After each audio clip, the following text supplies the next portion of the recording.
Chers amis, bonjour à tous, j'espère que vous allez bien.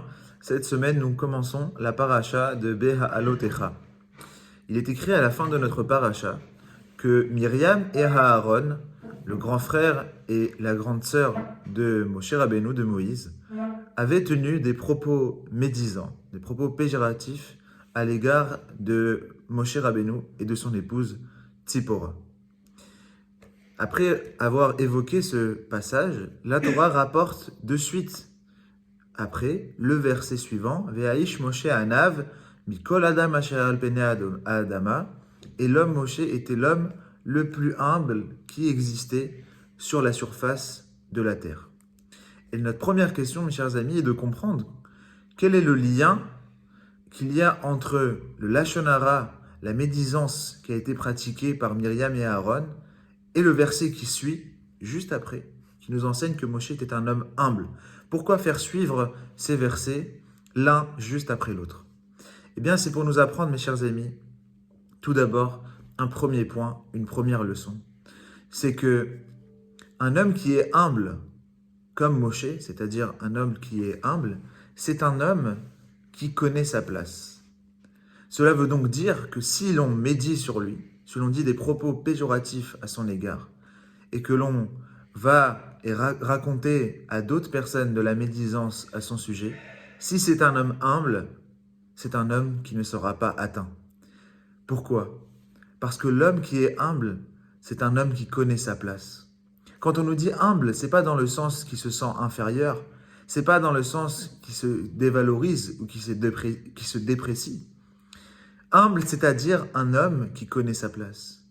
Il a une grandeur, mais il ne la remet pas à lui-même. Il ne dit pas que c'est par son mérite. Il la rattachera constamment à Dieu, à Kadosh Baruch Hu.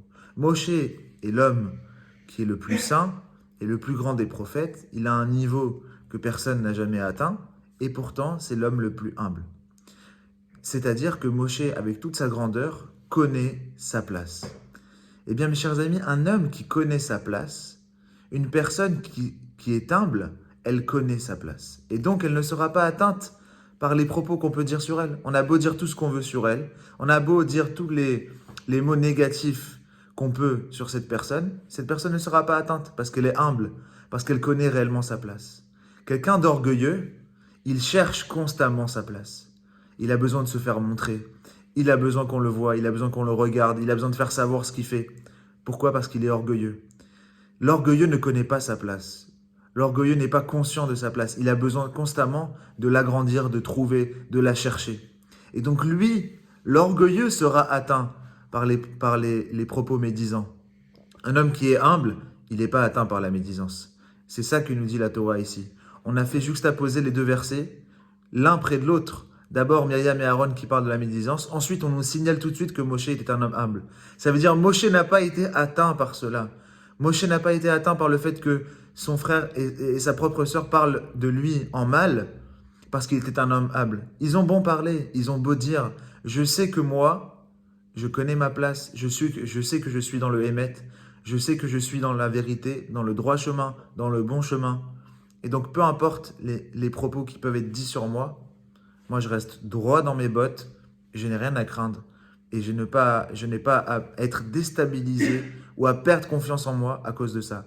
Parce que je suis humble et donc je connais ma vraie valeur, ma vraie place.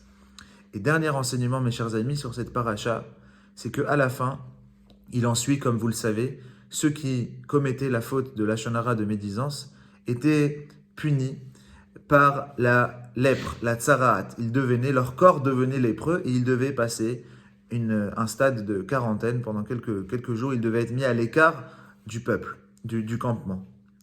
Eh bien, nous dit la Torah que après avoir été sanctionné, surtout Myriam qui a été sanctionnée par la lèpre, Moshe a prié pour que Myriam guérisse. C'est là la force de Moshe Rabbeinu, c'est là l'humilité, c'est-à-dire tu as essayé de me causer du tort, de me faire du mal, eh bien je vais quand même prier pour toi.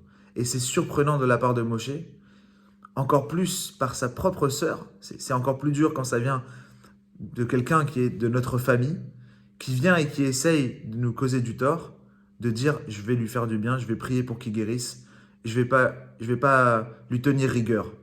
Ça, c'est la force de Moshe Rabbeinu. Et c'est encore une fois l'humilité qui lui permet de dépasser ce stade, de ne pas dire ah, tu vois ce qu'on m'a fait, comment il m'a parlé, comment il m'a regardé, qu'est-ce qu'il a dit sur moi. De ne pas tenir compte de tout ça, mes chers amis. De savoir que il l'a dit, ben, il a dit ce qu'il a dit, mais moi, j'ai pas à descendre, à me rabaisser à ce genre de choses. Et encore une fois, c'est grâce à l'humilité. Apprendre de Moshe Rabbeinu, de ne pas tenir rigueur et de savoir rester humble. Et dernière chose, mes chers amis, la Torah précise que Myriam a dû donc être mise en dehors du campement pendant 7 jours. 7 jours, elle a dû rester, comme on faisait avec les lépreux, à l'extérieur du campement. Eh bien, les bénis Israël, au lieu d'avancer, de continuer à voyager, ils sont restés sur place 7 jours près de Myriam pour ne pas qu'elle se sente seule. Et quel est le message du peuple d'Israël? Eh bien, c'est pour nous dire, mes chers amis, que quelqu'un qui faute, il ne faut pas le dénigrer, il ne faut pas l'exclure, mais au contraire, il faut lui montrer qu'on est solidaire. Pourquoi? Pourquoi c'est important? Quelqu'un qui a commis une erreur, et qu'on tient une relation avec lui, il continue de se dire, finalement, on m'aime. Finalement, je peux encore réparer. Mais si on le brise dès le départ, les bénis Israël n'auraient pas attendu. Ils auraient laissé Myriam toute seule dans le désert pendant 7 jours. Et bien Myriam se serait dit, finalement, je n'ai aucune valeur. Finalement, personne ne m'aime. Et donc, c'est plus la peine de continuer à faire Torah mitzvot. C'est plus la peine d'essayer de se comporter bien, puisque de toute façon, personne ne pense à moi. Et là, les enfants d'Israël restent près d'elle pour montrer quand quelqu'un il a fauté, sache toujours l'aimer, sache toujours rester près de lui, ne le laisse pas seul. Comme ça lui donnera les forces et le courage de ne plus jamais recommencer. Tizkou la mizvot, Shabbat Shalom, Umevorach.